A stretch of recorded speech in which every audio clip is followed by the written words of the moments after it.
रमणीय द्वीप के मनोरम वन का वर्णन तथा गरुड़ का दास्य भाव से छूटने के लिए सर्पों से उपाय पूछना। उग्र श्रवाजी कहते हैं, गरुड़ पर सवार होकर यात्रा करने वाले वे नाग उस समय जलधारा से नहाकर अत्यंत प्रसन्न हो शीघ्र ही रमणीय द्वीप में जा पहुँचे। विश्वकर्मा जी के बनाए हुए उस द्वीप में जहाँ अब मगर निवास करते थे, जब पहली बार नाग आए थे तो उन्हें वहाँ भयंकर लवणासुर का दर्शन हुआ था। सर्प गरुड़ के साथ उस द्वीप के मनोरम वन में आए, जो चारों ओर से समुद्र द्वारा घिरकर उसके जल से अभिषिक्त हो रहा था। वहाँ झुंड के झुंड पक्षी कलरव कर रहे थे। विचित्र फूलों और फलों से भरी हुई वन श्रेणियाँ उस दिव्य वन को घेरे हुए थीं। वह वन बहुत से रमणीय भवनों और कमल युक्त सरोवरों से आवृत था। स्वच्छ जल वाले कितने ही दिव्य सरोवर उसकी शोभा बढ़ा रहे थे। दिव्य सुगंध का भार वहन करने वाली पावन वायु मानो वहाँ चंवर डुला रहे थे। वहाँ ऊंचे ऊंचे मलयज वृक्ष ऐसे प्रतीत होते थे मानो आकाश में उड़े जा रहे हों।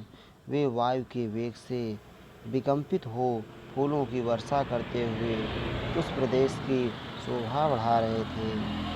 हवा के झोंके से दूसरे दूसरे वृक्षों के भी फूल झड़ रहे थे, मानो वहाँ के वृक्ष समूह वहाँ उपस्थित हुए नागों पर फूलों की वर्षा करते हुए उनके लिए अर्घ्य दे रहे हों।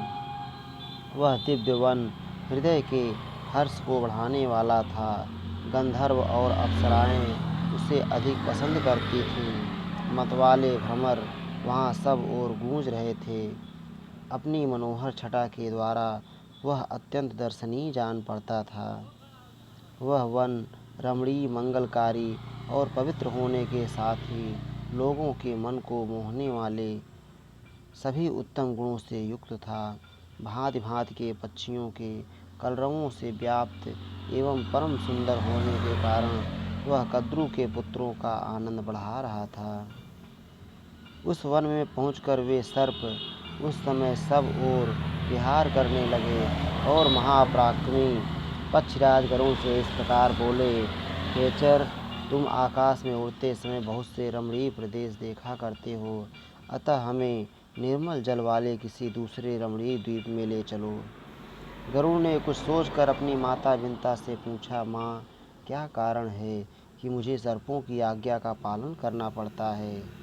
विंता बोली, बेटा पक्षीराज, मैं दुर्भाग्यवश सौत की दासी हूँ। इन सर्पों ने छल करके मेरी जीती हुई बाजी को पलट दिया था। माता के यह कारण बताने पर आकाशचारी गरुड़ ने उस दुख से दुखी होकर सर्पों से कहा, जीव लपलपाने वाले सर्पों, तुम लोग सच सच बताओ, मैं तुम्हें क्या लाकर दे दूँ, किस विद्या का लाभ करा दूँ, अथवा यहाँ कौन सा पुरुषार्थ करके दिखा दूँ जिससे मुझे तथा मेरी माता को तुम्हारी दास्ता से छुटकारा मिल जाए। उग्र श्रवाजी कहते हैं, गरुड़ की बात सुनकर सर्पों ने कहा, गरुड़, तुम पराक्रम करके हमारे लिए अमृत ला दो, इससे तुम्हें दास्य भाव से छुटकारा मिल जाएगा। इस श्री महाभारते आदि पर्वणि आस्तिक पर्वणि सौपर्णे सप्तविंशो अध्याय।